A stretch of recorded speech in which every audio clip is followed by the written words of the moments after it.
জামাতিয়া লোকসকলৰ বাবে বৃহৎ ঘোষণা নামনি অসমৰ উল্লেখযোগ্য বিশিষ্ট উলামায়ে কেৰামৰ আৰু বৰপেটা জিলাৰ বলাই পাথাৰৰ বিশেষ উলামায়ে কেৰামৰ সিদ্ধান্তক্ৰমে বলাই পাথাৰৰ চলু বজাৰৰ মছজিদখনক আলমী খুৰাৰ খালকা মছজিদ হিচাপে ঘোষণা কৰা হৈছে।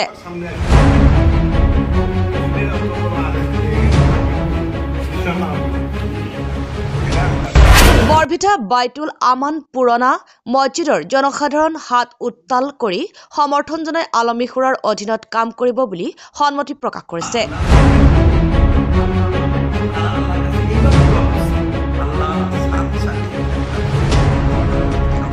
এতিয়াৰ পৰা তবলিগ জামাতৰ কাম খুৰাৰ অধীনত হ'ব আৰু বলাই পাথাৰ চলু বজাৰৰ মছজিদখনক আলমী খুৰাৰ খালকা মছজিদ হিচাপে ঘোষণা কৰা হৈছে।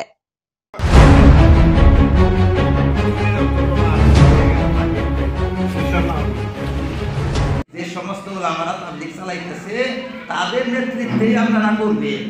আমাদের কোনো লাভ এখানে নাই। আমাদের লাভে থেকে আলেম হিসাবে আমাদের যে দায়িত্ব সেই দায়িত্বটা আদায় করলাম। বুঝতেন কে কে কথাগুলো আমার দেখি ইনশাআল্লাহ আগে নামাবেন না। আমরা সাতকে বর্জন করলাম। এক বাক্যে স্বীকার করেন বর্জন করছি। আমরা সকলে আজ থেকে আলমী সুরায় যোগদান করলাম। বলেন ইনশাআল্লাহ। যতদিন সাত তওবা না করবে ততদিন আমরা সাতকে বর্জন করব। বলেন ইনশাআল্লাহ। আল্লাহ তাআলা আমাদেরকে কবুল করুন। কাজে ভাইরা বাতিল ফিরকা বাইরেছে, কিন্তু সাতসাবের মতো বাতিল আর বাইরে নেই। এত বাতিলের বাতিল যে সমস্ত বাতিল ফিরকা আছে বড় বাতিল ফিরকা।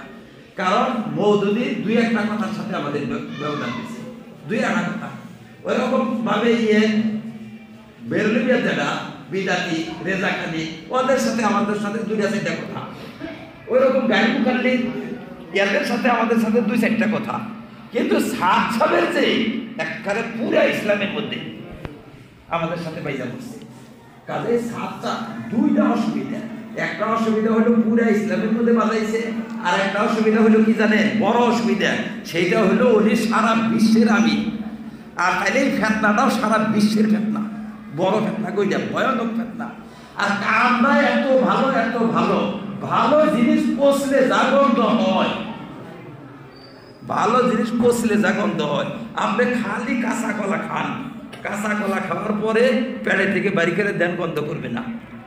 আর যদি মালভোগ কলা, দুধ, দই এখানে ভালো তেলালা মাংস খাইয়া পেট থেকে বাড়ি করে দেন, এত দুর্গন্ধ ছুটবে যে সে দুর্গন্ধ আর সহ্য করা যাবে না। কাজে কাজটা দুনিয়ার সমস্ত সংগঠনের চেয়ে সবচেয়ে বেশি কার্যকর জামাত এটা। সারা পৃথিবীতে এর দ্বারা মানুষ লাভবান হয়েছে। এইটা গুমরা হলে এমন পোষা পুষবে যে এই পোষার জন্য মানুষ থাকতে পারবে না দুনিয়ায়। কারণ ভালো জিনিস পচলে গন্ধ করে, বেশি করে গন্ধ করে না ভালো জিনিস পচলে। আর খুব বড় সাপ যদি পচে তাহলে থাকা যায় না। আর ছোট সাপের বাচ্চা যদি পচে কেউ জানে না।